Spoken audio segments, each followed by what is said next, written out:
I believe we have a representative from every single pilot site. So we're going to go ahead and get started.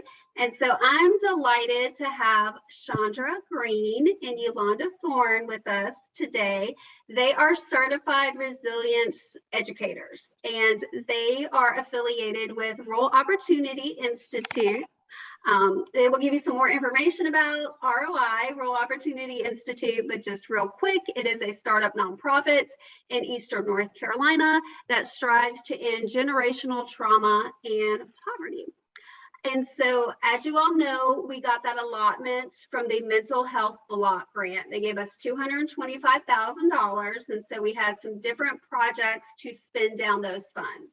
And one of those projects was that you will be getting additional resilience cards, and then we're also going to get breathing cards. Many of you have already seen and distributed a lot of those resilience cards. We got those before through a separate Teach for America mini grant where we were able to purchase those. So you're going to be getting some more materials and also the breathing cards, which we didn't have the opportunity to get.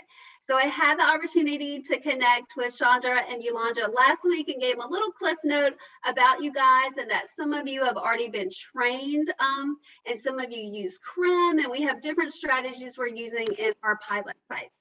So I'm going to turn it over to our trainers and let them take away, and I think they're going to facilitate introductions. So Chandra and Yolanda, it is all yours. Thank you so much, Heidi, for that nice introduction, and good afternoon, everyone. So good to see all the new faces and the couple of faces that I already know and met. We're going to dive right in because we want to make sure we have enough time. We also have a nice amount of time we're going to leave at the end for any questions that you all may have. So let's get started. So welcome again. We know that you all are project aware. We're so glad, Chandra and I are glad to be with you all this afternoon. We are Rural Opportunity Institute, and I think that the introduction that Heidi gave is very sufficient. We simply support a trauma-responsive, healthy, and thriving Eastern North Carolina. You can just kind of take a look at this slide. I will not read everything, but I do think is that our values are very important, that we practice equity and inclusion by listening to people who are most impacted by trauma, and we listen to their issues and we work with them to create solutions. We invest in people through training, advocacy, relationship building, and an access to more tools and resources. And one of our core values is that we believe that people are not to blame for the trauma and stress that impacts them, that lots of times trauma is caused by unjust systems. We also believe that resilience is an inner strength in all humans, regardless of their background or their experience. And we believe that people are wired for healing and connection. So connection is at the core of this work that we do. And if you want to find more information about Rural Opportunity Institute, our website is ruralopportunity.org. So really brief, I also want to share that through Rural Opportunity Institute, we have partnered with an amazing organization that several of you are familiar with, Resources for Resilience. I know that Jeannie is very familiar with Resources for Resilience and a trainer. And we have trained, at the time that we started in 2017, 23 local leaders have become certified. Since then, it's too many. I've even lost count. We have more than likely tripled that. Chandra and I are both trainers. I am also a board member of Rural Opportunity Institute. And we just kind of think it's important to share that we have these amazing educators and leaders in our community who are facilitating these types of trainings. So I am Yolanda. My colleague with us today is Chandra. We'll both briefly introduce ourselves. I taught for 14 years in the public school system. Then I went back to get my master's in school counseling and clinical mental health, and was a school counselor for 4 years before recently, June of last year, I took a job with the Public School Forum of North Carolina. Before I started with the Public School Forum, I was a school counselor in Edgecombe County. So I just love working within our area of our twin counties. But currently, I'm a program manager for the Public School Forum of North Carolina, and I work with 4 different school districts, Johnston County, Pitt County, Nash County, and Edgecombe County. I have 12 schools that I work with and go into the schools and train principals and teachers on how to support students who've been through trauma. So just a little bit about me. And Chandra, you want to take a few minutes to introduce yourself? Yes, thank you, Yolanda. My name is Chandra Green. First, let me say it's an honor and privilege for me to be with you today. Yolanda and I train a lot together, so it's always wonderful to see her face. And nice to see you again too, Jeannie Kerr. I worked a lot with Jeannie Kerr when she was I think the social worker or counselor at Tar River in Rocky Mount. So a little background about me. I right now do intensive in-home therapeutic counseling for youth and families that are referred to me by the Nash County courts. So that's my full-time every day. But I also do a lot of work around resiliency. I have created a foundation, you can say, called Empowering Ties, where I create strategic strategies for agencies, organizations, families, individuals to address trauma and start the trauma healing process around connection and around the resilience. So my background, my education is in criminal justice. My undergrad and graduate degree, I worked a long time in criminal justice. I was a federal officer in Washington, D.C. for 20 years. Before moving to North Carolina, which I love being here. I love the family that I found here, and it's just really an honor to do this work. So let's do it. Thank you, Chandra. Let's do it. So we realize that we're entering into summer. I know a lot of principals don't really have a summer break. A lot of people in your positions, I know we have a broad range of professionals here. We don't really get a summer break. I'm no longer a classroom teacher, so I don't get a summer break. But it nevertheless is summertime. When we started off, I heard Jeannie say she recently spent some time in Alaska, which sounds so daggone amazing. My dad used to go to Alaska once every year. So at least we're trying to settle into our summer and do some things for ourselves. So we always start our trainings with either a grounding activity or a connection activity. So we thought a good summertime connection activity would be great. We would like for you to share your favorite summertime treat. Just drop it in the chat box. But before you do that, don't start yet. I want you, because we're going somewhere with this activity, okay? I want you to pause for a moment and literally visualize your favorite summertime treat. Like it could be anything. It could be as simple as I like to get a frosted coffee from McDonald's in the morning. If that's your summertime treat that you normally don't get to do during, busy work hours, that's your summertime treat. Whatever it is, watermelon, ice cream, fruit, whatever. Visualize it. Just pause for a moment and visualize that favorite summertime treat. What color is it? What does it smell like? What's the texture like? Okay. See it in front of you or in front of your mouth right now. And imagine enjoying that summertime treat by using all 5 of your senses. As I mentioned before, what do you see? What are the colors? What does it feel like? Smell, taste. And when you bite into it, does it even make a sound? And as you visualize that summertime treat, I want you to sense in and notice what may or may not happen in your body. And what's interesting, literally, truthfully, as I was going through that activity, my stomach started growling. I'm sensing in. I have not had breakfast or lunch, which is not a good thing at all, but I've been rolling since I woke up. So as I sense in, my stomach is literally growling. So first, I want you to just start typing away in the chat what your favorite summertime treat is. Don't do the sense in part yet. Just put in the chat what your favorite summertime treat is. Chandra, if you can read some of those out, because obviously when I'm sharing my screen, I can't see it. I just see the chat box moving. Yes, so what do we have?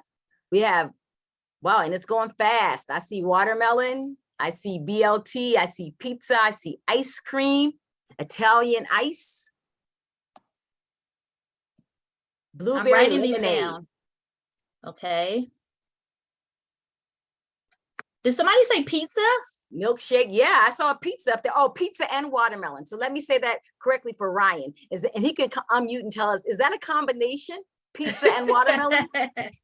Yeah, when you told me to visualize it, I was thinking like, well, really, I like when my family, we grab a box of pizza and we grab a watermelon, we go down to the river. And so those things are like together. I love that. So he's mirrored those together. That is his summertime treat. I love that, Ryan. And I love the fact that he paired it with a memory of a specific thing and the family and going down to the river all together. Wonderful. Absolutely. Absolutely. Chandra, thank you for reading those out for me. I jotted a few of them down. Thank you to each of you who shared those with me. Now, let's go to the third bullet that said sense in. What do you notice when you think about this? I love, like Chandra said, that Ryan just naturally said, we go out with my family and this is what we do together. When we talk about sensing in, we literally almost not only sense in our bodies, but we paint a visual. And we're not going to get into all of this. We'll share briefly at the end, but we have so many tools to share with you. And Ryan, not even knowing, tapped into one of our other tools that a lot of times when we begin to sense in, memories, pleasant and sometimes not, come up. So I want you to put in the chat box as well what you sensed when you begin to visualize that summertime treat. What do you physically feel in your body?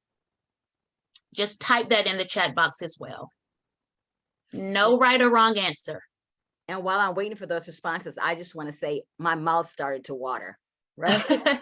Oh, yep. Ryan said the same thing, mouth watering. I did too. My summertime treat is watermelon. And as soon as I thought about that watermelon, yeah, mouth started to water. Yep. Awesome. Ryan and I are on the same page. Maybe I'll get invited to the lake. Chandra, what else we see in the chat box? I smile, Ryan says. Ashley said, I'm trying to go back to Ashley's, it's going so fast. Saturday lunch with my husband, enjoying tomatoes from the farm. Crunchy, juicy, sweet, salty. And Ashley, while you're visualizing and sensing into all that, what do you notice in your body when you're thinking about the lunch with the husband and the sweet? It's just such a happy thing. I mean, we try to do the BLT not in the summer, and it's just not the same feeling. It's not the same experience. I don't know. It just feels it's just enjoying something very simple. That's fabulous. And it's only during that certain great tomato time. Yeah. Love that. Stephanie says relaxation in her muscles. Love that, right? That body sensory, that sensations, relaxed muscles, right? Smile. She noticed being calm and relaxed, but she put that in with the relaxation in the muscles, right? So calm and relaxed is the feeling, but the relaxed muscle is the sensation. So when we ask what comes up in your body, we're asking about physical sensations. Awesome. I love it. I love it. And you probably didn't realize just by Chandra and I asking you all to not only name your favorite treat, but actually pausing and asking you to visualize it, and then going another step and asking you to sense in. Look how much unfolded. Ashley got a big smile on her face and started talking about her family and her husband and how and Stephanie talked about how her muscles began to be calm, just by sensing in. And we can do this with anything. I could say sense in to your favorite vacation. I could twist it all around and say sense into your worst teacher in middle school. It doesn't matter. When we take time to sense in and physically notice what's going on in our bodies, a lot of things happen. And that's all going to make a little more sense. That's literally part of our presentation. So thank you so much for connecting with us by sharing your favorite summertime treat. And again, look how we connected. It went from Ryan to Stephanie to who was our other person was writing? Ashley. Maybe some of you know each other outside of this Zoom, but I don't know you guys, but I physically felt connected just by us sharing our family memories, sharing our favorite treats. So thank you for that connection activity. And we're going to dive right in and get to some practicing of these tools and how they can be used in the work that we do. Chandra? Yep. And I just want to honorable mention to Jeannie Kerr and to Geraldine with their comments in the chat. Jeannie Kerr talking about the tart and sweet of the lemonade, the warm sensations on the skin when she really senses into that. But Geraldine talking about the beach. She know that's my happy place too, Geraldine. So she talking about a deep breath, right? When she think about being at the beach and listening to the waves. So you guys got this. I love this. Yolanda's going to talk a little bit more about sensitivity in a little bit, but they got this, Yolanda. I love this. I love when everybody's already quite there. So I love it. I love it. So let's get into today's objectives, right? Quickly, this is what Yolanda and I are striving to provide for you, to provide a brief overview of classroom use of the resiliency tools, right?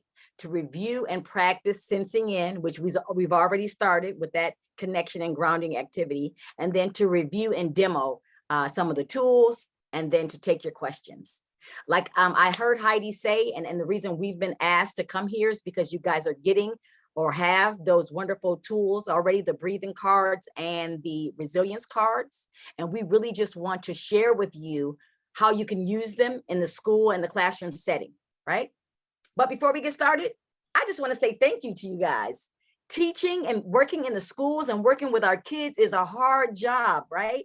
I totally agree with someone said to me, and I took it to heart because it's so true. It says, hard work is hard work, right?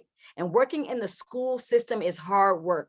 Kudos and hats off to you teachers. So I want to say thank you. And I put together just some quotes about how valuable our teachers are, how thankful and grateful for our teachers we are as a society, even sometimes when it's not said. So if you haven't been given kudos lately, if you haven't been told that you're appreciated and we need you, I want to take a moment to say that.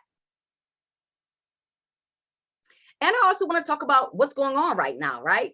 I have up here, the struggle is real, right? Because we're dealing with COVID, being out of school for almost 2 years or more, and then being back in school.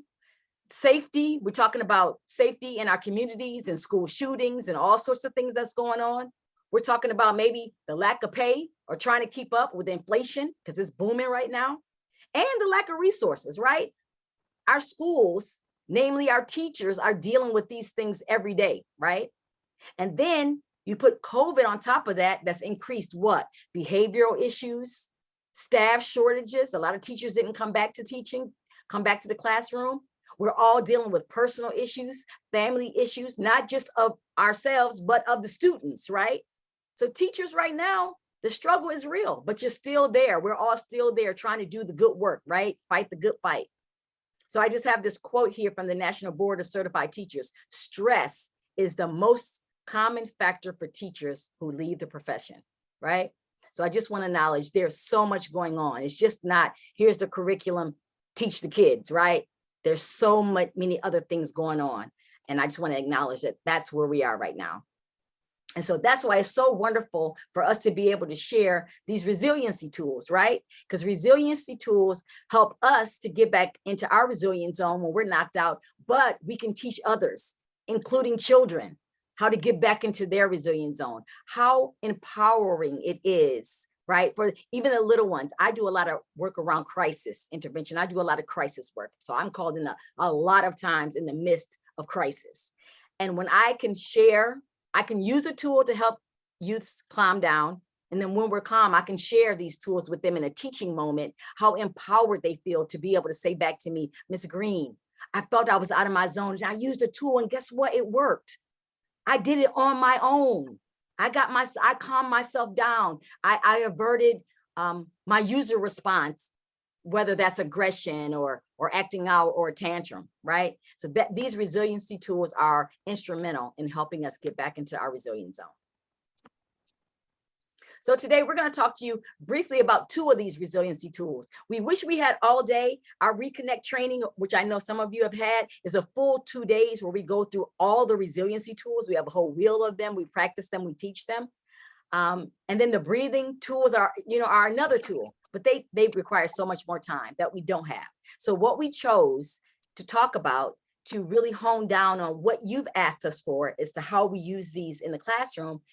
We picked 2 things to kind of hone down on: the breathing techniques and the rapid resets. And rapid resets are one category of all of the resiliency tools that we teach, but these are instrumental because they're quick and they're so great with children, right? So these are the 2 that we're going to focus on. Both of them can be done between 1 minute to 5 minutes. We picked these because in a classroom setting, the teacher may not have time to sit down and resource and really meet a child where they are and dedicate the time we would want to, because I got 15 other children here, right? Things are going rapidly. So both of these can be done between a minute and 5 minutes. They can be done in a group, right? And when a teacher is leading someone, a classroom or an individual through these things, they should do it with them, right? A collective experience. The breathing techniques I love because it kind of centers you in your body. And so a lot of people close their eyes and really go within and kind of relax. And that can be done as in a group setting. And Yolanda's going to teach us more about those breathing techniques. And I know you guys have the specific cards, so we're not going to spend time on kind of going step by step on how you do it, because you'll have the cards that'll walk you through it. But we want to give you information on what it can look like, right? What it can look like in the classroom. The rapid resets, there's so many ways to be creative with it. And I'm gonna give you concrete ways to do it. I'm gonna bring up a slide later. I want you guys to take a picture of, because there's ways you can actually do it, that we've done it, that I've taught other teachers to do it in the classroom. But the biggest thing we want to say about these tools are both are quick ways to calm and reset the nervous system, right? Which allows the thinking brain to be activated. Quick ways to calm and reset the nervous system for the youth, the students, and the teacher, right? And the teacher. So everyone can have their thinking brains on, be in their resilience zone, so then learning can occur, right?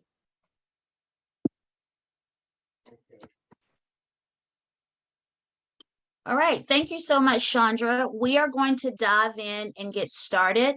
And I know when Chandra and I met with Heidi, she shared with us that some of you are educators, some of you work in a role that supports educators. So everyone may not be a classroom teacher. I know lots of you work with CRIM, you may be a social worker, therapist, psychologist, or working in a capacity where you support students, children, and families. So before I dive in, I want to make it clear that because I'm a former educator, my mindset is often on students, teachers, and families. However, this work, what we're about to share with you, is not specifically for teachers.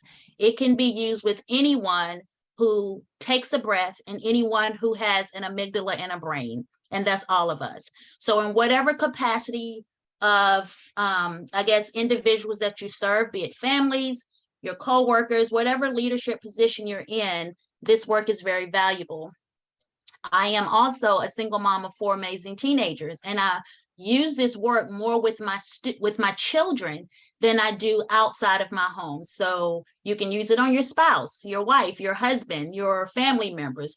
Please don't think that it's just centered for educators. So the first tool that I'm going to share is Sense In. If you can briefly go back to that connection activity that we shared, and Chandra and I said, share your favorite summertime treat, and then we had you to sense in, that was intentional. So I think Heidi said some of you have the cards physically already, some of you do not, but they're on the way. So if you have the cards, this is what the card looks like, this slide that you see right now. I just wanted to briefly put that on the screen so that you will know everything that Chandra and I share from now to the end of our time together today. You have these cards, or they're coming, and this is what it looks like. So the Sense In tool is used with every other tool. We're going to share 2 tools today in a little more detail, but you sense in with each tool that we share. So what do I mean when I say sense in? I'm asking you to pay attention to the sensations or the physical feelings in your body at any given time throughout the day, but particularly when you're stressed and overwhelmed. Why do I want you to do that? Why do I want to do that myself? Why do we want to encourage those who we work with and support to do that?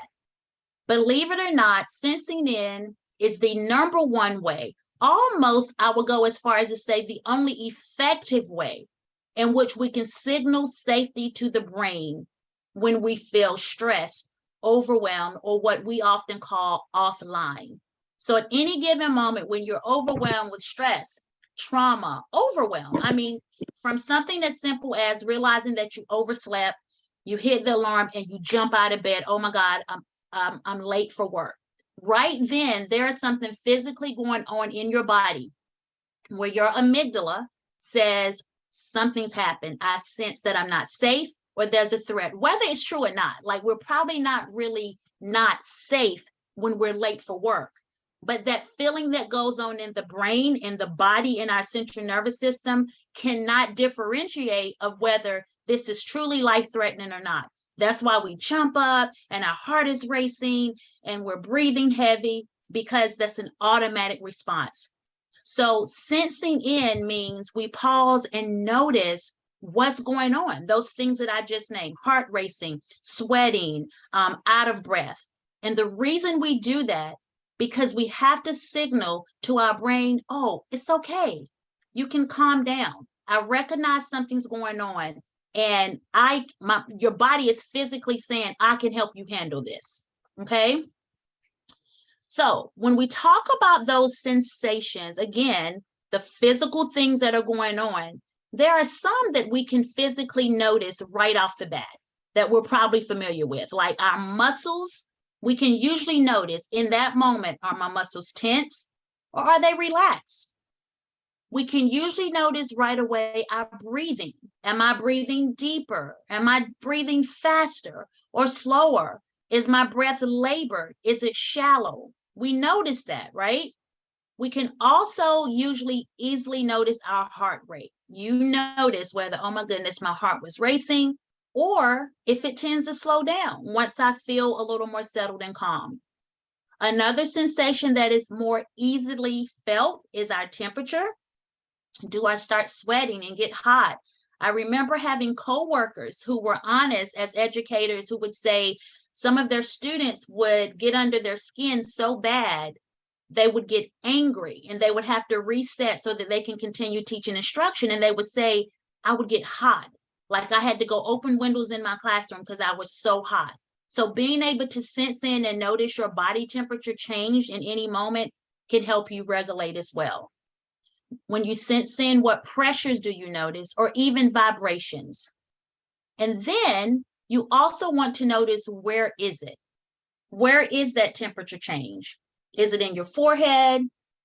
Is it the back of your throat seem to get a little hot?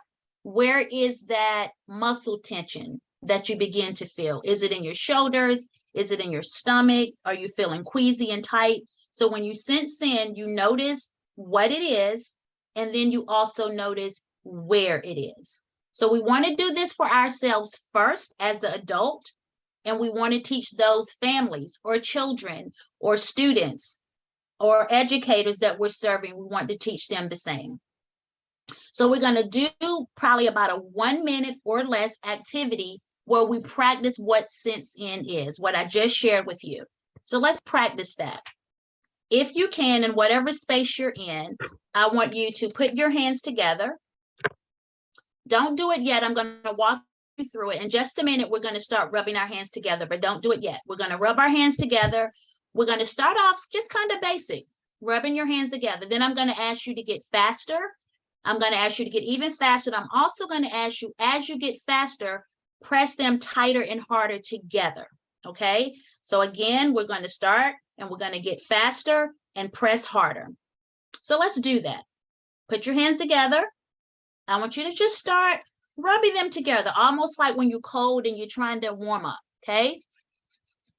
Get a little bit faster and press harder. Press them harder together. Get even faster and press harder. And now as fast as you can and as hard as you can, keep going. Fast and hard, fast and hard, fast and hard, fast and hard. About 5 more seconds. 4, 3, harder, faster. 2, 1, release.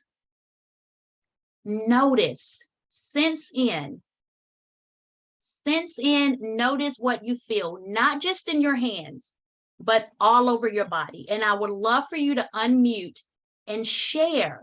Just pause for a moment. Sense in from head to toe. What are you feeling? Physical, those physical sensations. Remember the previous slide, heart rate, temperature, muscles, any of those things. Please unmute and share. Anybody? No right or wrong answer. Tingling and a little bit of heat and some tightness in my shoulders. Tingling, heat, temperature, Tightness in shoulders. Thank you, Amy. I'm going to come back to that, but I think Stephanie also unmuted to share. Stephanie? I was actually going to say the same thing. It was definitely heat, but then also the tenseness in my arms and my shoulders. It just felt like tense, you know? Mhm. Absolutely. Mhm. Anybody else want to share before we move on? I can honestly share those were my exact same sensations. And what I find interesting, it wasn't just sensing in, okay, so the movement mostly was in my fingers, maybe a little bit my arms and my wrists, like this region of my hands, right? But notice Amy and Stephanie both shared tenseness in their shoulders, tingling other places as well. When we intentionally take time to sense into our bodies, we notice so much how one system affects the other. Why is this important in this work that we do and supporting others in this work we do? We can teach our kiddos from preschool, if anybody works in the preschool sector, all the way up to high school to begin to notice when they feel dysregulated. Just this one skill alone of sensing in has de-escalated fights for children, particularly our boys who find themselves getting really angry and ready to punch somebody. They have learned to sense in and pause. In our social work foster care system, parents have reported how, oh, I was getting a little dysregulated and I was able to sense in and calm myself before I approached that child. So, I mean, I have tons of examples of how sensing in something that sounds so simple becomes very intentional to pause and notice what's going on in the body at any given time. So we will come back to this. I know it seems a little bit like I'm rushing, but we wanted to start with sense in because as Chandra moves to the other tools, we have to remember to sense in with every other tool that we use, to take time to intentionally notice what's going on in our bodies at any given time. And Yolanda, before we go on with the sensing in, one thing I want to add to that is beautiful sensing in. I felt the same thing, the tingling, the heat, and the tenseness in the shoulders. But what did I notice after it was done? So after we stopped and Yolanda started talking about notice your body, I felt myself take a deep breath. I felt myself relax more in my arms and shoulders than I had been before. So it's also going to be noticing what those things that you notice in the body after, we call them release sensations, after something has occurred, right? How do you recognize in your body that you've been reset, right? Or that you're not still in the same place that you were, just that the noticing of the difference. So as Yolanda talked about it, after we stopped, I noticed that I sat back, I took a deep breath, and I felt my muscles relax more as that tingling and warmth subsided. And Chandra, we often refer to it when things settle. Once our nervous system settles and all of those muscles and energies and things settle, what do we notice? Which is usually a sense of calm and release. All right, Chandra's going to move into our rapid reset tool. So awesome. So we talked about the resiliency tools and that they're a set of 8. And if we had a full 2-day training, we would go over all of the tools on the tree or on the wheel and practice them. But this is just one set of those resiliency tools. So a rapid reset is anything that brings positive sensory awareness to the present. So we have a set of 8, but there's numerous other ones. And as you learn these, you'll probably notice, oh, I have something similar to that, or I do things too that quickly get me back into my resilient zone that didn't make our list, right? So this is not an inclusive, secluded list. There's many, but this is just our list. And what these rapid resets can do is they can help you or someone else get back into your resilient zone when you're amped up or shut down, or as Yolanda said, dysregulated, right? So the sensing in allows us to know I'm out of my resilient zone, I'm offline, I'm dysregulated. And these are some really quick tools to get us back into our resilient zone and to help others get back into their resilient zone. So this is our list of 8, right? Grounding, taking a sip, pushing against the wall, walk, sing, hum, do heavy work, orient, and tap side to side. In your cards that you have received And I heard Heidi say you've had the cards before.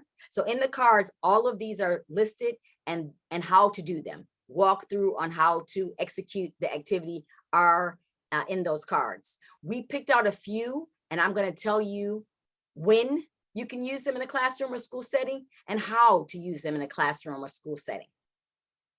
Remember, these can be done in a minute or up to 5 minutes, right? Really quick ways to get back into your resilient zone or calm, connected zone, right? So when is a great time for school? When is a great time to use these tools? At the start of the day, right? Yolanda and I both give you examples on how we've helped teachers create a morning routine, right? To get all bodies ready for learning. The one big thing I like to say about these are they're great in response to stress and trauma, but they don't have to be. They can be proactive, right?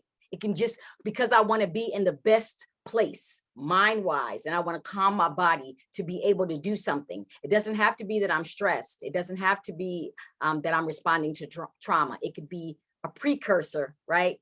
Just to get myself ready to be in the best position to start my day, my activity, my learning, my teaching, whatever that is. So the start of the day in the morning, there could be some activity, and we're going to go over what some of those are once I get into the tools. Transitions, right? That's a great time for rapid resets between activities or subjects, between a classroom or day of class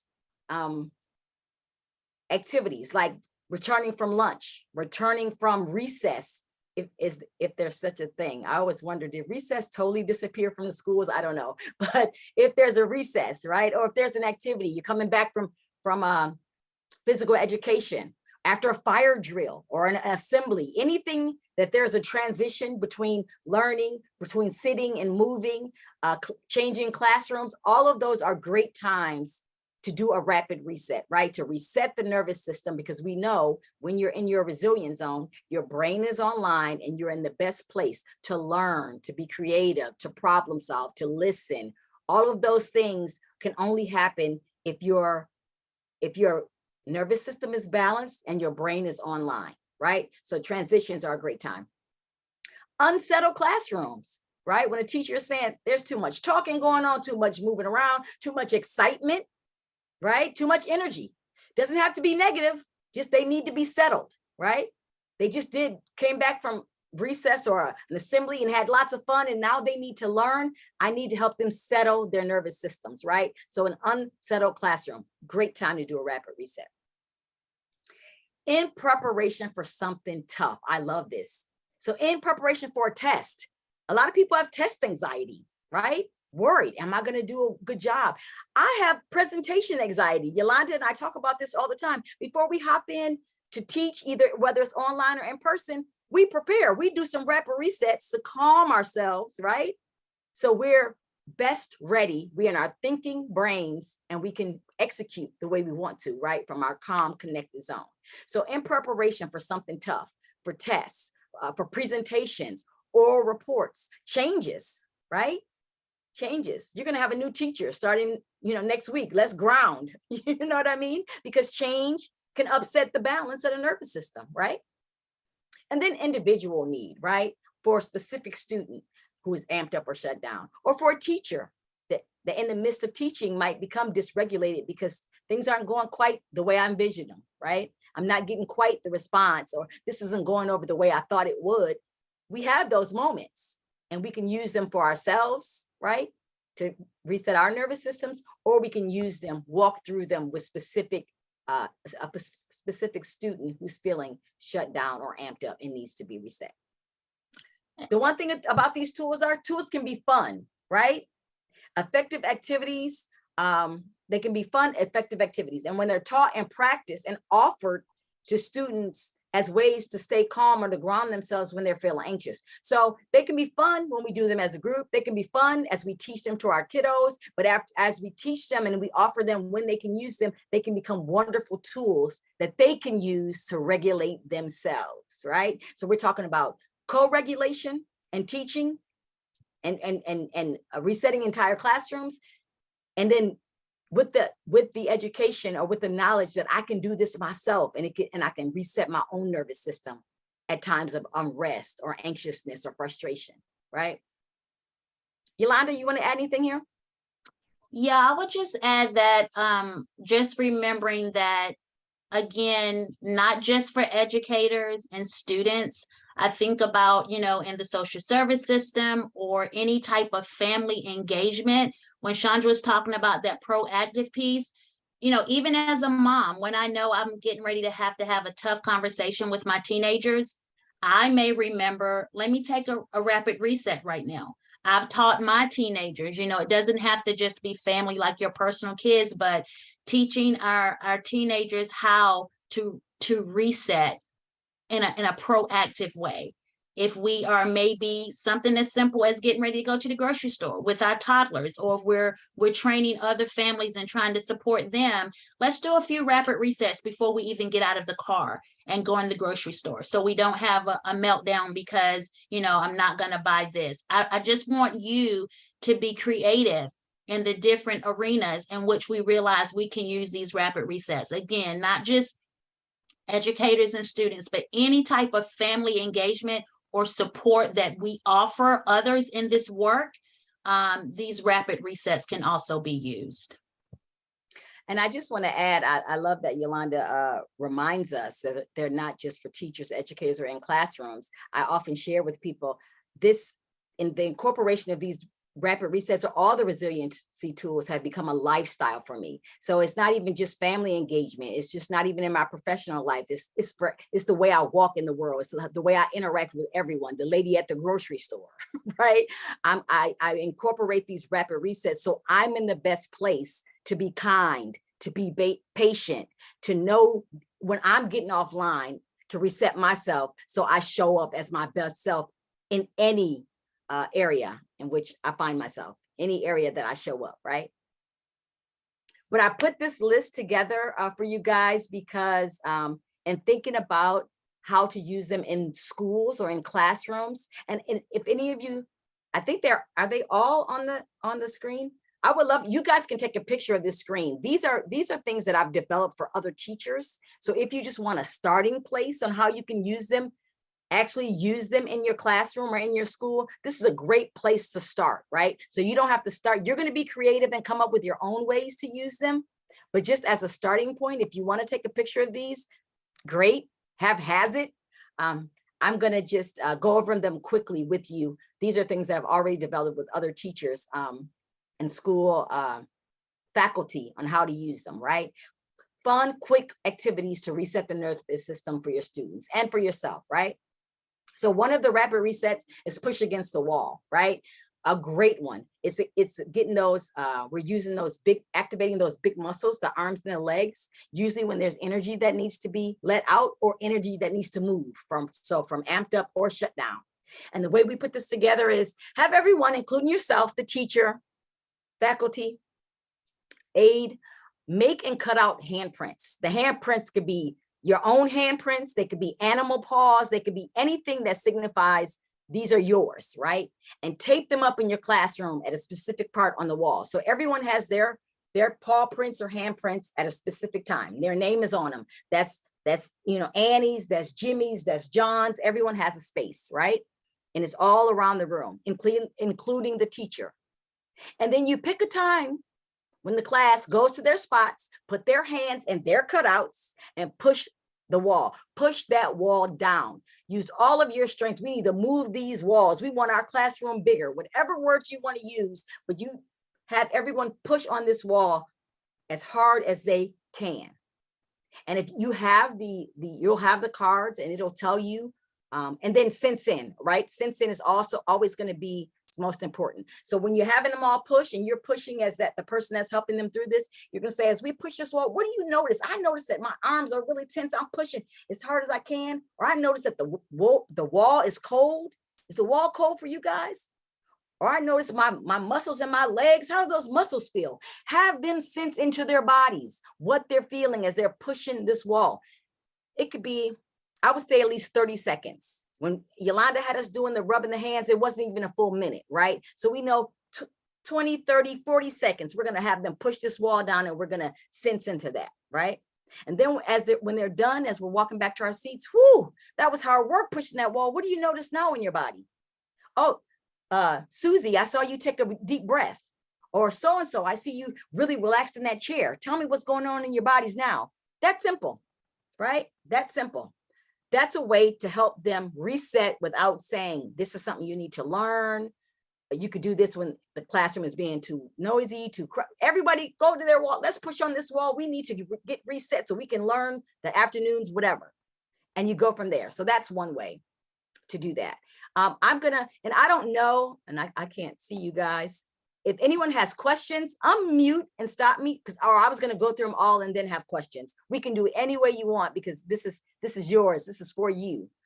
So if you have any questions, you can jot them down and ask me later, or you can unmute and ask me now. But that's the first activity, and that's one of the rapid resets is to push up against the wall. That's how you can introduce it in a classroom or with young people, right? Fun, creative way, make it fun. So that's one of them, resetting the nervous system. Another one is do heavy work. So what we did in one school is that a teacher packs a box of books. It has to be a little bit heavy where maybe the youth as a child has to struggle a little bit or just use their muscles to do it. So we don't want it to be light, but we don't want it to be they can't pick it up either, right? Or that they're going to injure themselves. So just a little weight to it. Pack a box or a box or a crate of books. When a student is dysregulated, you recognize that they are having trouble focusing or being quiet or thinking. They need to be reset, the nervous system. They have energy that needs to be expelled. You can just say, hey, Emma, can you take that box of books down to Miss Yolanda's classroom? She needs them for her classroom. Really be a helper and help me out. Most kids love to help. It makes them feel empowered that you chose them, right? Can you take that down? Now, when she walks down to Miss Yolanda's class or to the librarian, Miss Yolanda or the librarian already knows this is a rapid reset. They don't need the books, right? This is just a way to reset that child's nervous system, that youth's nervous system. And if it's a situation where maybe if it's a close by, they might have a box of books. You know what? Thank you so much for bringing them. And can you take these back to your classroom? Because your teacher needs them. Thank you so much. I was going to bring them myself. I'm glad you came. You are really being a helper, right? A little bit heavy. They take that box of books down. You have helped this youth reset their nervous system to expel energy that needed to move, right? If they're amped up, or to get energy flowing or bring energy into the system if they were shut down, right? So this is not just in reaction to a child that has too much energy and moving all around. It might be a child that's not moving at all. Their head is on the desk. They have lack of energy, right? That's that shutdown energy. They're somewhere else. They're disconnected. You want to wake that energy up, right? So this could be used in either situation. We talk about singing and humming, and that's our next one. So this is another rapid reset. And I talk about those morning routines, setting a morning routine. This is a great one, start of the day, right? Or after lunch, or just pick a time every day. Choose a song, a happy song with kind of some movement, some singing, one of those feel goods. Pick one song and that's your classroom song. Assign different parts to different sections of the class to sing. Everybody can get up and dance. We dance our way to our seats with this song. Or we stand up before the start of class and we all sing this song, and everybody has a part or sections. The girls sing this part, the boys sings this. The first two rows, this is their line, this is their line. We know that singing and humming resets the nervous system. We know there's science behind the fact that the vibrations in the body when we sing or hum, the extra air that the lungs take in, release cortisol and all these feel-good hormones. There's science behind why singing and humming brings on relaxation and resets the nervous system. We're signaling to that survival brain, I'm okay. There's nothing to survive in this moment, right? There's nothing to survive at this moment. If I'm singing and humming, there couldn't be a bear chasing me, right? This couldn't be a life or death situation. So those things so singing and humming, you can incorporate that in your classroom, in your day, in your school, in your home, as much as you like. I use this one a lot. Moments of frustration. You talk about being in a traffic jam. I have a playlist. If I'm sitting in a traffic jam and I feel tenseness coming, I'm about to be, where are these people going? What is going on? I don't want that. Pop on my favorite and I sing my way through. And then as we reset, as we settle, and as you know, use them yourself, you'll notice the mind brings those settling thoughts of, and what are you rushing for anyway? You're only going home. And look how beautiful it is. Roll the windows down. Look at the trees, right? Settles you. So if we can notice, sense in to when we're going offline, singing and humming is a beautiful way to bring us back there. The next one is walking. And I do a lot of that with the crisis situations that I'm brought into. I'm into a crisis situation where usually kids in crisis, they don't want to talk to me. They'll tell me so. Ms. Green, I don't know why they called you. I don't want to talk to you right now. Everybody thinks something's wrong with me, you know, amped up, offline, right? We don't have to talk. But I feel like walking. Would you walk with me? And another one is take a sip that we'll talk, is the honorary mention. It's not on our list, but that too, I carry bottles of water in my car. Let's just walk. You thirsty? Have a bottle of water. Is that water cold? I really don't like cold water because it kind of hurts as it goes down. Do you like cold water? Right? Sensing in. There's ways to get young people and people to sense in without we're saying you need to sense into your body. You can ask questions that brings awareness. They have to go inside of their body to answer your question, right? So walking is great, but I can recognize that I do a lot of crisis. So I can take a kiddo and say, let's go walk. I can take a parent who's in crisis and say, let's go walk. But in the classroom, you might not be able to go and take a kid out of a classroom and go walk, right?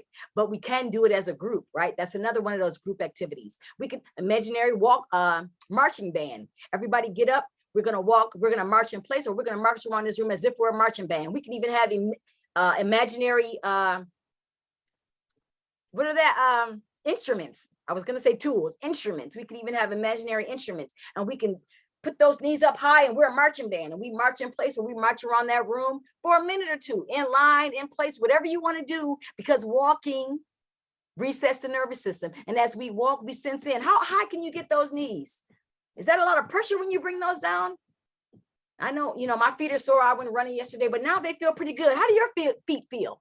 You know, I see Jackie has extra soles. She has those cushiony shoes. Is that comfortable, Jackie? How does your feet feel? Right? Getting in the sense in. So that's another way to reset the nervous system of entire classes, including yourself as the teacher. Because we say anything you're going to ask your students to do, your classroom to do, includes you, right? Includes you. And then the last one, I think that's the last one I'm going to share. Just really quick ways of using these in the classroom is orient, right? And orient is bringing sensory awareness to your present location, right? Your present environment. Also a way to signal to that amygdala, in this moment, I'm safe. In this moment, there's nothing life-threatening. I'm okay, right? So when we do orient, and orient is one of those ones we probably all did it when we were kids. Either people did it for us or we did it with our kids. We got a long drive, we play I Spy in the car. That's orienting. That is a form of orient. Pick out everything every time you see a yellow car, or every time that's my car. No, that's my car. And you're walking around, and what they're doing is they're signaling to their brains, in this moment, I'm okay. This activity is fun. And they forget all about, are we there yet? Are we there yet? Are we there yet? I can't sit another moment. Mom, I got to get out of this car, right? That's offline, right? That energy is saying, I don't want to be in this situation, right? And remember that amygdala doesn't know the difference between the threat of a bear and I can't sit in this car another moment. You get the same physical sensations, right? The same physical sensations. So in a classroom, what could orient look like? Like I said, this is going to be creative, and you guys are going to come up with your own ways to do this. But you could pick a color. Have everyone look around the room. Make sure they look above, below, and behind them. Because remember, we're signaling to the brain that you're safe. So it's important that you look behind you. And you say, look around the room. I'm give everybody some time and write down everything that you see that is red. Write them all down. Look everywhere, above, below, behind you. And then you could even make it into a contest to say, and have them raise their hands. And the first student to name the number, I want the first student that can name 8 things that are red. Or whatever student can name the most things that are red, you know, can get a prize, you're the Orient King of the day, whatever it is, right? But make it a game, but it is a way to reset the nervous system. So I know you guys wanted how and when you can do this.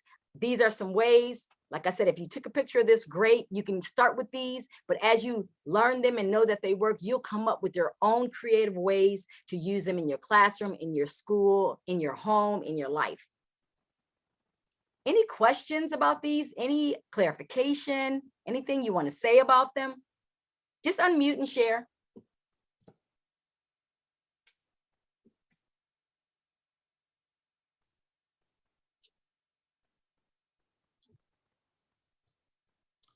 I think one thing that I was thinking, connecting this with the previous slide, was just these, they don't have to be weird or out of place. They can just be integrated into your day. And then sometimes the thought is you always wait until something happens and then you respond to it. And instead, like the slides talked about, well, start off your day with it, do transitions. And I think of like pre-correction and things like that. And you've just been to blend them in, and there are ways to like have this be fun and just part of everyday life, or when you need to, you can also. Exactly. Yeah, I love that. And you know what, Ryan, when you use them as transitions and preparation and fun, they're more likely to use them when they need to, because they just become something you do, right? Something you do. And it's really hard to introduce something when somebody is offline. They don't want to hear it. They don't want to talk to you. I don't want you using any of your tools on me. I'm not one of you, you know, that, right? But how empowering it is for them to be able to do it themselves. I've gone to classrooms later that we introduced the paw thing, that now the kids go and do it themselves. They, Miss Patterson, can I go to my hands? Right? On their own, right? Because they're empowered and they know that they can reset their own nervous systems. They can impact how they feel, how they show up, how they learn, right? So awesome. Chandra, if I could share really quick, it touched my heart when Ryan started off saying how, using it pretty much proactive instead of intervening after the fact. I will never forget, I was a school counselor at Martin Millennium not even 2 years ago. And when I shared these tools with the staff at a staff meeting, the very next day, one of our student support staff shared with the students what it means to sense in that next day. And so that following week, this was second grade, she was talking to a student and she didn't know that the student was dysregulated and really about to have a meltdown. And the student wasn't responding. And she kept saying, "Sweetheart, do you hear me?" But kind of in an aggressive tone. And the student looked up at her and said, "I need a moment. My brain is offline." And it was just huge. The student was able, because she had taught him that day before what it means to sense in. And she said she paused for a moment. She was getting ready to kind of get irritated, like, I'm talking to you and you need to respond. But it hit her how empowered that student was to notice, I can't respond to you right now, it was Miss Green. I can't respond to you now because my brain is offline. I feel like I'm about to cry. I'm overwhelmed. And this was just second grade. And so later we debriefed this as a staff, thinking how that could have looked if she had kept pestering, I'm talking to you, I'm going to call your mom, do you hear me? The student knew, and I get goosebumps every time I tell this story. The student knew, I need a moment right now. So when we use these, proactive beforehand, the students, like Chandra said, they learn to automatically go to the tool that they need to stay regulated and to stay more connected with themselves and ultimately with others. So just wanted to add how powerful it is. Awesome. All right. Awesome. So before we go on to the breathing techniques that Yolanda's going to walk us through, I figured we should do a rapid reset because we've been sitting for a minute. So the rapid reset, this is the way your card will look. So if you already have your cards, you have this. But I want us to do a rapid reset because we've been sitting for a while. So I think we should get up and do the imaginary marching band. So I want us to take 30 seconds to get up out of our seats. I see you, Yolanda. Get up out of your seat. And just kind of get those legs up. Let's just march together. Walk in place. You don't have to march, but I like the imaginary marching band. So I'm going to get my knees up high. But anybody who can and would like to, just get up and kind of walk around your room or do that imaginary marching band just for a little bit. And then sense in, right, to those muscles as they move, to the pressure of your feet hitting the floor, that contact to the floor, the muscles in your legs. I kind of use my arms at the same time because I don't know, maybe I was a soldier in my previous life. I don't know. but I got my march going on. And as I'm marching and I sense in, I notice that my heart rate is going a little bit faster and I'm feeling a little bit warmer. I guess I'm maybe working up a little bit of a sweat in this little march. And more so, I want you all to sense in while you're doing this, but more importantly, as we come back down and everybody can come back to your seats, as we settle back into our seats, I want you to notice what's going on in your body now as you settle back into your seat. That's what I like to know. So as we settle back into our seats, kind of move around, get comfortable. I want you to unmute and share any sensations that you feel now that we've done marching, now that we've settled back into our seats. Notice anything? What do you notice in your body? Just gives me some more peaceful energy. Peaceful energy. And where does that show up in the body? Peaceful energy. I mean, just kind of relaxes your shoulders, head's held a little higher. Yes. Thank you, Ashley. That's awesome. I love it. I love it. I love it. Chandra, I think sometimes we don't realize that we need that break, that reset, because we're kind of in a mode like I teach all day or I'm at my computer all day, and we push through at times when our body is saying, I need a rapid reset. I see Geraldine kind of shaking her head. Yeah, I noticed that whether you're a mom, a parent, an educator, we push through. We're kind of in the helping business. And a lot of times our body is saying, I need a rapid reset. And afterwards, like Ashley said, then we notice, hey, I have a more peaceful energy right now. I needed that and didn't know I needed that. Yep. And what's interesting, 1,000 years ago, because I'm old, we used to do like energizer training, if y'all can remember, way decades ago, which was curriculum based. And really what it was doing was movement based. That was based on curriculum that, and part of the training was as soon as you're done, your kids are going to be ready to learn. And that was, it's interesting how things come back around. Mm-hmm. Yeah. Love it. Well, this was awesome. I thank you guys for really digging in on my section on the rapid resets. Next, Yolanda is going to take us through the breathing techniques, and then we'll see where we are and we'll take questions. Thank you so much, Chandra. And I needed that rapid reset big time. So we have about 20, maybe 25 more minutes together. We've covered the sensing in and the resilience tools, at least one of them, the rapid reset and the different 8 rapid resets. And there's tons more, those are just what we wanted to share. So let's move into our breathing card deck. Again, you may already have them. They may be on the way, but breathing is so essential. And we kind of touched on it when we talked about the sensing in. So what's the big deal about breathing? I personally remember when I first was introduced to this work, I have some friends in another state who actually take master breathing classes. And I remember like, what the heck? Everybody breathes. It's just an automatic thing. What's the big deal about learning how to breathe? Well, I'm going to share what the big deal is because it really is huge. Deep breathing increases the supply of oxygen to our brain and stimulates the parasympathetic nervous system. And we've probably heard that before, how taking deep breaths and breathing properly helps stimulate the nervous system, but it's so true. And it actually promotes a state of calmness when we can take deep breaths. And then actually when we automatically take deep breaths and don't even realize it, our body is saying, that's what I needed in this moment. So breathing techniques helps us feel connected to our bodies, and it brings us awareness away from our worries and getting out of our head and quieting our minds. And I kind of think we know that, but it's good to reiterate it. And then abdominal breathing helps control the nervous system and encourages the body to relax. It brings about a range of health benefits. Again, Chandra and I keep talking about the 2-day training. Some of you may have had it. Some of you have not, but there's a whole slide during our 2-day training that we dedicate to what's happening inside the body, each organ, from your liver to your heart, to your lungs, to your pancreas, literally what's happening when we're breathing okay and when we're not breathing okay.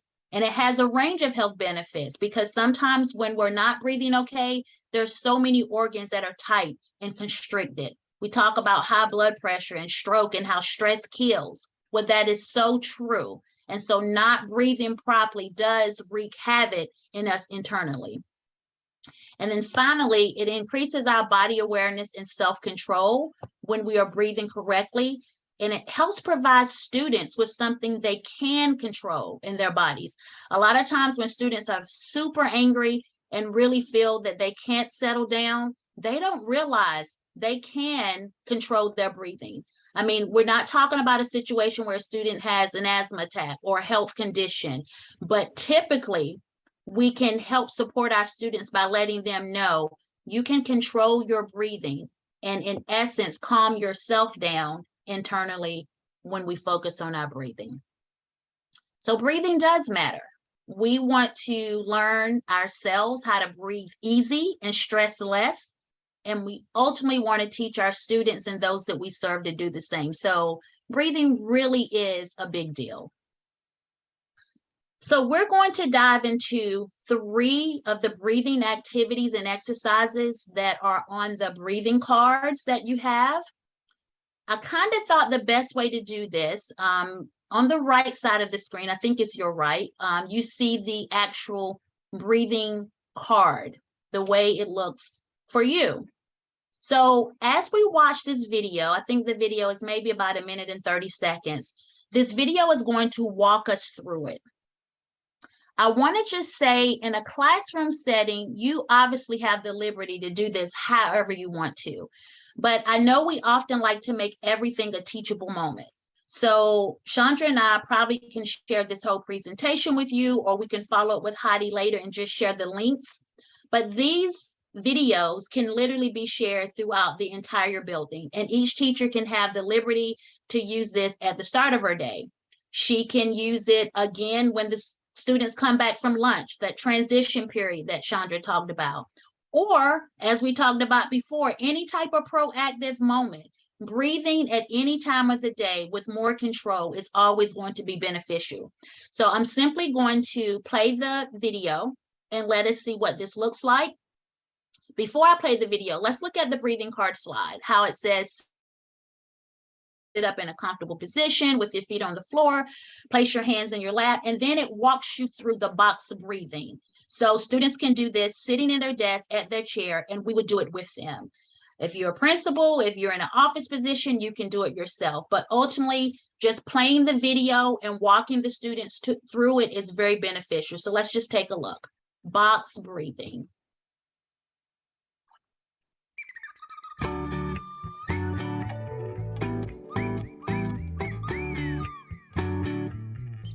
When life is stressful, many of us feel anxious and worried. This is normal, but can leave us with some big, uncomfortable feelings. It can even leave us short of breath. One way to help us feel calm is to focus on our breathing. Breathing is something that we do all the time without even noticing. But did you know that when you breathe deeply, it sends a message to your brain to relax? Let's see how it works. Follow the bee on the screen. Breathe in as the bee moves up one side of the square. Hold your breath as the bee moves across the top. Breathe out as the bee moves down. Then hold your breath as the bee moves across the bottom of the square. Let's practice together. All right, I want us to practice together this time.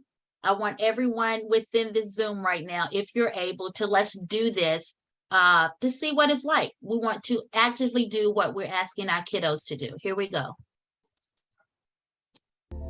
Breathe in. Hold your breath. Breathe out. Hold your breath. Repeat as many times as you wish. Practice this square breathing at home and calm your mind.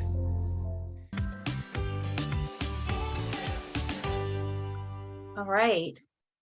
I know that was brief, but I think it's simple, but so beneficial. So again, I don't want to tell you how to use this tool, but this is just an example of how you can use it in the classroom, like literally teach it. Have a brief conversation with the students. Boys and girls, we're going to practice some box breathing today. Why are we going to do that, Ms. Storm? Well, a lot of times if we're overwhelmed, if we're stressed, if we get too excited, we're transitioning and we need to calm down to get back into instruction, we may just pause and box breathe. So Ms. Thorne is going to play a video for you all to see what it looks like, and we're going to do it together. Tons of ways we can do this, but that's just one way. And you're also incorporating technology into your classroom, which is a lot of times required, and you're using it as a teaching tool. Okay, so that's our box breathing. Let's move on and talk about the hummingbee breath. That is, and I will come back for any questions. Hummingbee breath is another one of the tools that we have. On the right side, you will see what the card looks like. You will have this in your possession. And again, you can choose to teach it and introduce it to your students in any way. But as educators, we know we have to introduce it first before we just say, okay, everybody do the hummingbee breath. We have to introduce it. We have to take time to teach it. And I just thought that these actual teaching videos are a great way to do that. So I'm going to literally just play the video for us, and you will get to decide how you would like to introduce to your kiddos. Bee breath. Honeybees can recognize human faces. Can they recognize the moose faces? Good question, and I don't know. Oh. But I do know that bee breaths are an amazing way to calm down. To get your bee breath on, sit up straight, close your eyes, put your fingers gently in your ears, and breathe in. Then breathe out, making the sound of a hummingbee. Try it.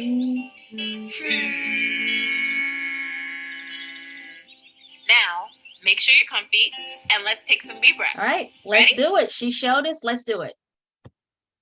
Oh, I'm so sorry. We're going to do it together. Bee.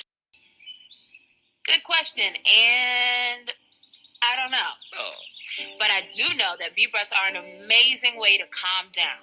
To get your bee breath on, sit up straight, close your eyes, put your fingers gently in your ears, and breathe in. Then breathe out, making the sound of a hummingbee. Try it.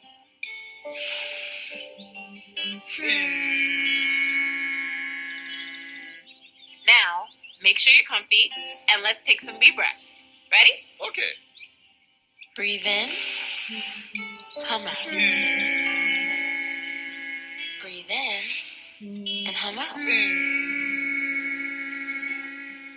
In, and out. In, hum out. Breathe in, hum out. In and out. Breathe in, hum out. Great. Bee breaths are great for when you're frustrated, anxious, or even angry. Well, what about when you're hungry, huh? No. Oh. But it's worth a try. I love that one because the kids really get involved. And the key here, this hummingbee breath is really helpful to reduce anger, frustration, and stress. When students are really out of whack and our talking and our voice is not helpful, think about how we said sensing in is key, because our brain, our amygdala only understands the language of sensation. So that vibrating, the reason we're putting our hands in the ear, the vibration that the amygdala senses literally speaks safety to the central nervous system. It seems really weird, but we have seen children physically, while they're crying, put those hands in their ears, close it, and just breathe and feel that vibration. Repeatedly do it helps them to calm down. And the last one I'm going to share, and then we'll have a little bit of questions for our last about 13 minutes. Quick coherence technique. This is one of my favorites. Again, this is what the breathing card will look like. That physical image you see is what the card looks like. Quick coherence technique could be used for reset for the teacher. Like you as an educator may need to reset. And what I love about this is that no one knows that you're doing the quick coherence technique when you do it. I mean, if you're guiding the class through it, we all know we're doing it. But once they learn it, they can do this at any time for themselves. You can also do it when the class is very chaotic. We can do it whole group, and I will walk you through that. When a specific student is anxious, you've already taught it, and you could give the student a piece of paper and a crayon, have them go back to a little quiet spot. In my role as a program manager, we go into the classroom and create calm down corners and peace corners and cozy spaces. A student can go there and work, or just do it at their desk. When a student is frustrated, angry, or things just don't go as planned. Maybe we were all looking forward to going outside at 2:30, and then we look out and it's raining. And the kids are like, oh God, we wanted to go outside today. Well, we can't go out. Let's not get all stressed. Let's do a quick coherent technique of breathing. So there's tons of ways you can do this. I am going to lead you to a link that we're going to share that will walk us through quick coherence technique. It's about 3 minutes, but it's very beneficial. So let's take a look. So I will share this link that takes you here. Super powerful to use as a teaching tool. And once you teach it, maybe once or twice, the students get it. So I'm just going to play so we can walk through it. The quick coherence technique for ages 12 through 18. The quick coherence technique helps you release stress, overcome negative emotions and thoughts, and feel better fast. You will think more clearly, perform at your best, and get along better with others. Coherence means being in sync. When you are in sync, you perform at your best. It's what athletes call being in the zone. You feel more confident, positive, focused, and calm, yet energized. When the brain and the heart are out of sync, the signals in the nervous system are chaotic. It's like driving a car with one foot on the gas pedal and the other on the brake. When our heart and brain are out of sync, we tend to more easily feel frustrated, anxious, or angry. Try this. Gently focus in the center of your chest, the area of your heart. If you lose focus, just keep shifting your attention back to the area of your heart. This is step 1, heart focus. The next step is heart breathing. Heart breathing helps you begin to get in sync. This helps neutralize negative and stressful thoughts and feelings. If it's difficult to step back from a stressful feeling, know that just really wanting to step back can help you release a lot of the emotional energy. Step 3 is the key step to getting and staying in sync. It's called heart feeling.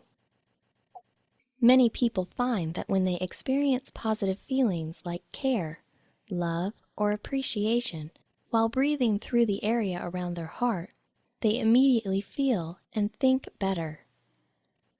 Holding a positive feeling makes it easier to stay in sync for longer amounts of time, so that it becomes easier to remain calm and balanced, even in tough times. To practice heart feeling, remember a time when you felt good inside, and try to re-experience that feeling. This could be a feeling of appreciation toward a best friend, or a favorite computer game, or any activity that is fun. Here are the steps again.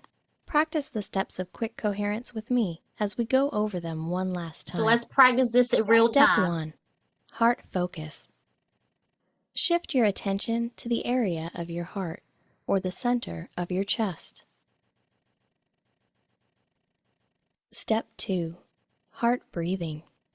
Breathe a little slower and deeper than usual. Imagine the air entering and leaving through the heart area, or the center of your chest.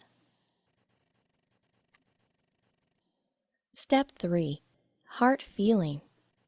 While you continue to heart focus and continue to do heart breathing, Think of a time when you felt good inside and try to re-experience that feeling. Focus on this good feeling as you continue to breathe through the area of your heart. This is quick coherence.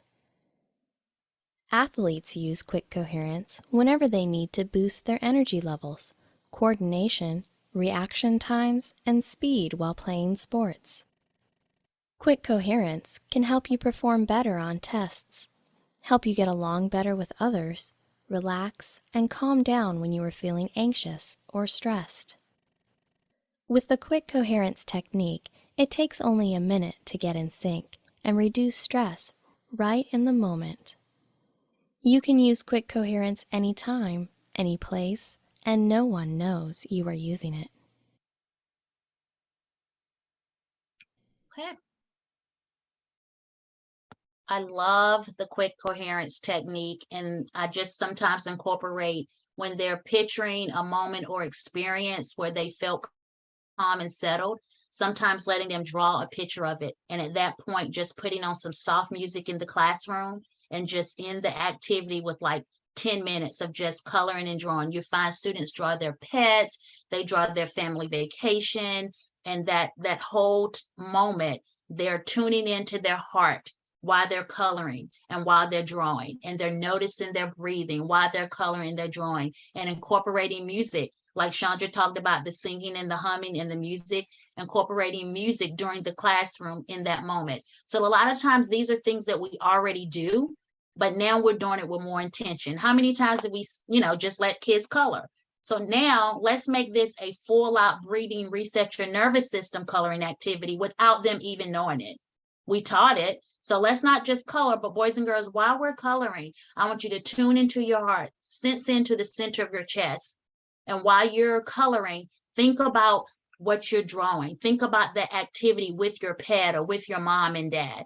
So it actually helps reset the nervous system. So that was our quick coherent technique.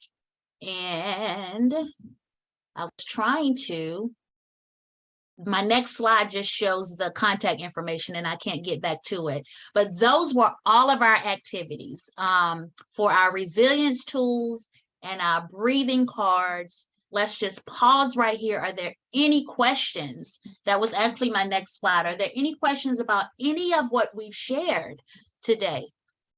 Anything that you are not sure about? Like, what does that look like? How does that work? Anything? Thoughts, feedback? If there are no questions, any thoughts? How do you feel about the things that we've shared? Do you feel better about using those cards? And please be honest, because Chandra and I could come back at another time. We can send some more resources. How do you feel? I want to hear from you guys. Do you feel better about those cards now? Thank you, Ashley. Yes, thank you. I see a lot of head nods. Great interventions. Good. Chandra, you have any feedback? No, like you said, we want them to be as comfortable with using the cards as possible. Thank you, Geraldine. She says she feels a little better about using the cards. That's awesome. That's what we want. And if there's ever a time that you need more support from us or resources or anything, Heidi knows where we are. So we are accessible. We are committed to this work around resilience and helping others, educators, affecting our children, all of those things. So we hope you got some great things out of how you can use those cards. So don't be intimidated by them. They're great tools. And if you ever need support from us, we are available. And I want to thank Yolanda and Chandra so much for their time today and providing this training. I think this is a perfect way to kick off a Monday. This is a great training to have on a Monday. And I'll remember to reset as needed, guys, throughout the week. And I did check with Seth, my ROI contact. The materials are at the printer now. So the estimate was another 1 to 2 weeks, and then you'll get notice when they're headed out to your districts. So you will certainly have them before the start of the fall school year. So again, thank you so much, Yolanda and Chandra. Thank you, thank you, thank you. And I did record this session, so I'll be happy to share the recording. And I appreciate everybody's time today, and reset as needed this week, guys. Awesome. And I offer to you guys, once you have your cards and you've started using them and you've using them in the classroom, Yolanda and I also do something called listening circles.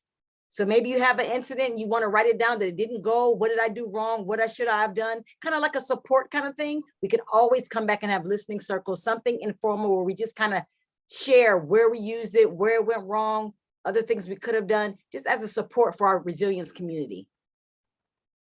Yeah. Thank you, everyone. Thank you so much. Awesome. Thank you. Thank you. Have a good day. You too.